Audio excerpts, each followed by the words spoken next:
Universidad de Farmacia.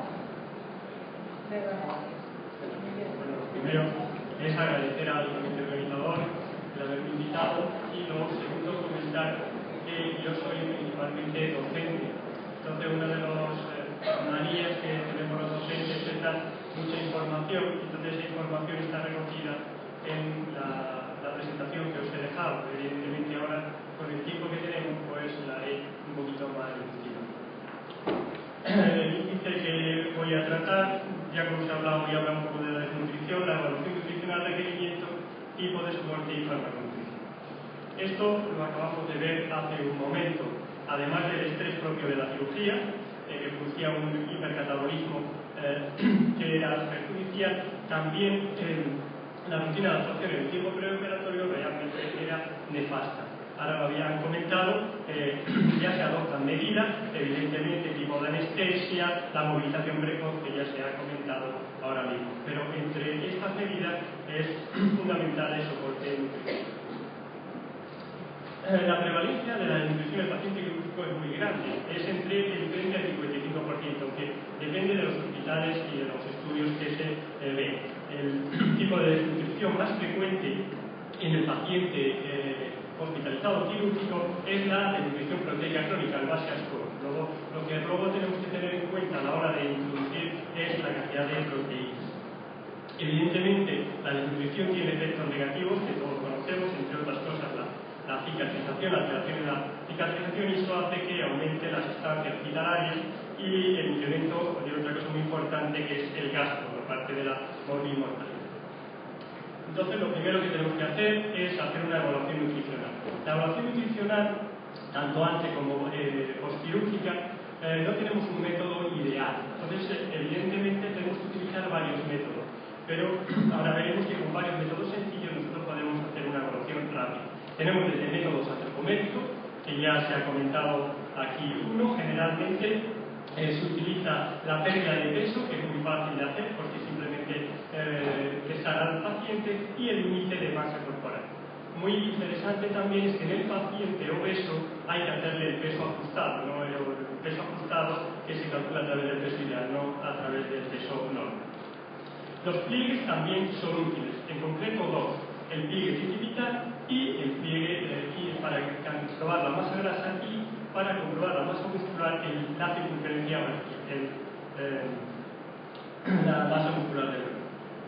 Marcadores bioquímicos. También os he dejado los marcadores bioquímicos que más se utilizan: albúmina, prealbúmina, transferrina, proteína transportadora, junto con otros que también se están introduciendo. Uno, sobre todo la somatomelina, pero es un caro todavía y no se está haciendo. ¿Cuál es el que más se utiliza? Es la albúmina. Tanto es así que determinados valores superiores a 3,2 aconsejan posponer la intervención de tipo de cirugía esofágica gástrica, y así lo recogen las normas de la European Asociación de Nutrición Parenteral, y la europea, y tanto la europea y la americana. Incluso las complicaciones en el postoperatorio también tienen que ver con valores bajos de la. Otro método que se utiliza son los cuestionarios estructurados. Solo existen cuatro cuestionarios estructurados. Yo os he dejado los cuatro en la presentación, pero solo vamos a hablar del primero, que es muy sencillo, es screening de riesgo nutricional. Simplemente consiste en pasar al paciente, son 4 preguntas muy sencillas: índice de masa corporal, pérdida de peso, etc. Si el paciente contesta una que sí, se pasa a cuantificar el grado de desnutrición, tanto estado nutricional como enfermedad. Entonces, dependiendo de si la pérdida de peso ha sido grande o de la gravedad de la enfermedad, obtenemos una serie de puntos. En este caso también tiene en cuenta la edad. A mayor de 70 años se le suma un punto. Mayor de 3, pues un riesgo de desnutrición. Os he dejado una tabla de la clasificación de desnutrición en diferentes grados, teniendo en cuenta los métodos antropométricos, los métodos bioquímicos y los cuestionarios estructurados. Evidentemente, un método no me sirve, y generalmente la sociedad científica, como la Europea de Nutrición Parenteral y Enteral, pues recoge la pérdida de peso, índice de masa corporal, la evaluación global subjetiva y la albuminemia para dar riesgo de desnutrición. La segunda parte sería establecer los requerimientos nutricionales. Y eso es bastante importante. Lo primero sería establecer las necesidades energéticas. La calorimetría indirecta sería lo ideal, pero no siempre se dispone de un calorímetro. Y entonces lo habitual es hacer las medidas, hacer ecuaciones predictivas. Todavía se sigue utilizando para calcular el gasto energético basal la fórmula de Harris y Bentley, porque utiliza peso, talla y edad. En este caso, en el obeso hay que utilizar el peso corregido. Todo eso multiplicado por factores que están recogidos muy bien en tablas. Por ejemplo, para cirugía electiva menor, pues es un valor de 1,1. El siguiente requerimiento nutricional serían las necesidades proteicas. Importantísimo, porque hemos dicho que el base score de nutrición tipo proteica es la más importante. El grado de estrés viene definido y según el grado de estrés del paciente tenemos la cantidad de nitrógeno a aportar. Aquí veis que para un grado un grado 2 necesitamos 0,20,8 nitrógeno por gramo de peso o expresado en proteína 1,3. Importantísimo la relación nitrógeno-kilocalorías, que a mayor gravedad pues habrá que dar más proteína. Pero es importante hacerlo en gramos kilogramos día y no en tanto por ciento. El grado de estrés es muy fácil determinarlo, simplemente una medida del nitrógeno ureico y se puede calcular. Hidratos de carbono es importante, 50%. Importantísimo en el paciente el control de glucemia. Tras la cirugía suele desarrollar una insulinoresistencia. No se debe bajar de valores de 140 miligramos por decilitro. Dependiendo del tipo de nutrición que se haga, enteral para enteral, pues será más o menos complejo. Evidentemente, si es para enteral, pues será glucosa a una cantidad determinada que, como sabéis, no se puede pasar. Los lípidos también son muy importantes. Cuando se da nutrición enteral y parenteral, están recogidos en fórmulas ya establecidas. Entonces, son fórmulas que recogen sobre todo triglicéridos de cadena media, que son bastante fáciles de absorber, y triglicéridos de cadena larga, que tienen los ácidos grasos esenciales, y los ácidos grasos más grandes, el glucosapentaenoico y el iodoxosanoico, por la dificultad de sintetizar en este tipo de pacientes. El perfil calórico suele ser este, 50, 20, 30, pero como ya he dicho, gramo, kilogramo, muchísimo mejor.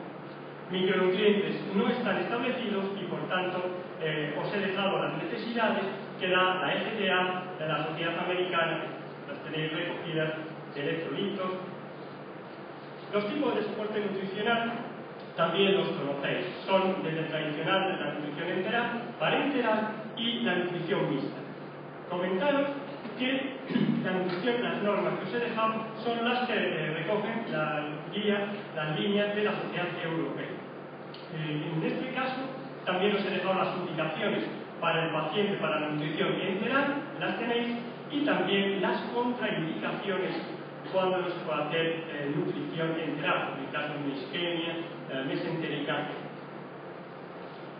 Han comentado hace un momentillo que es muy importante exactamente la nutrición.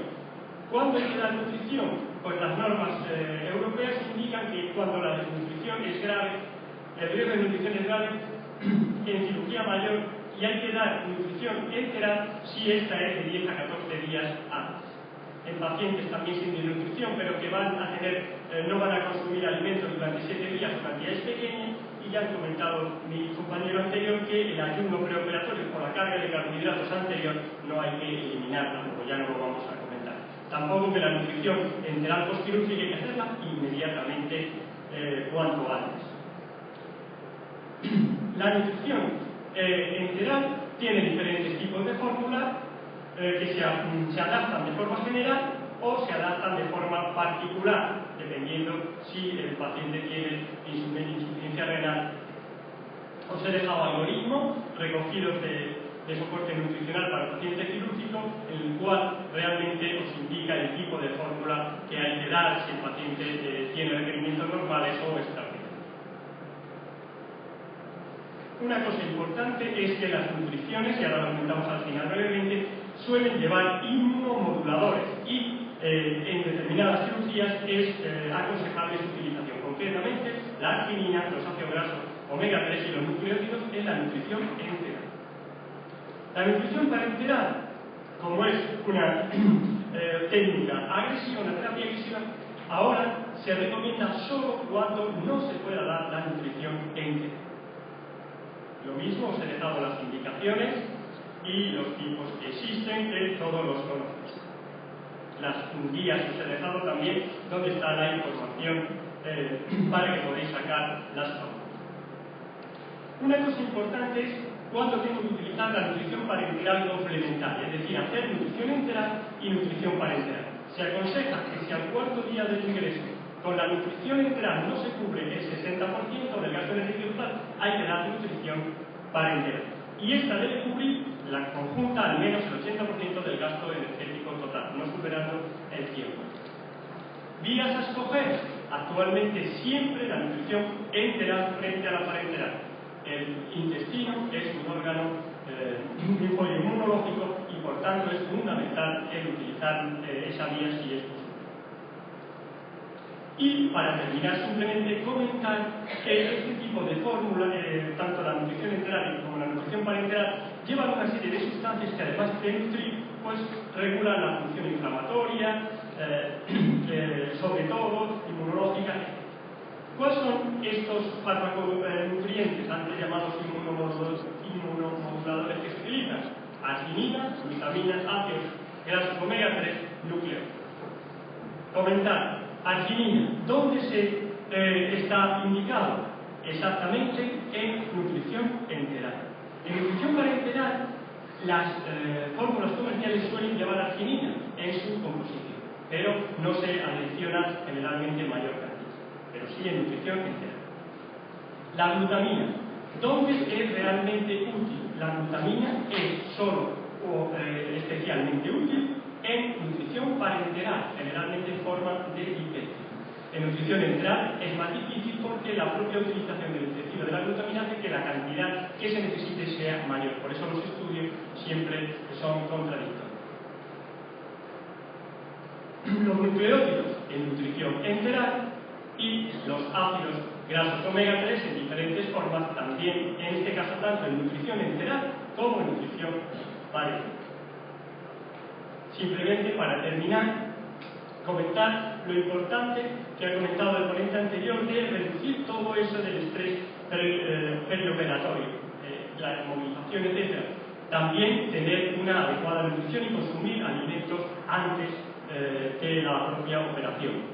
Importante en el paciente quirúrgico controlar la desnutrición y el estado hipercatabólico y siempre que sea posible elegir preferentemente la vía enteral a la parenteral. Aquí tenéis la bibliografía donde podéis entrar en la página web de la nutrición, Sociedad Española de Nutrición, Endocrinología y Nutrición, ahí os dan todas las guías de la Sociedad Europea y Americana de Nutrición Enteral y Parenteral, y donde he sacado toda la información. Y con esto pues termino y muchas gracias.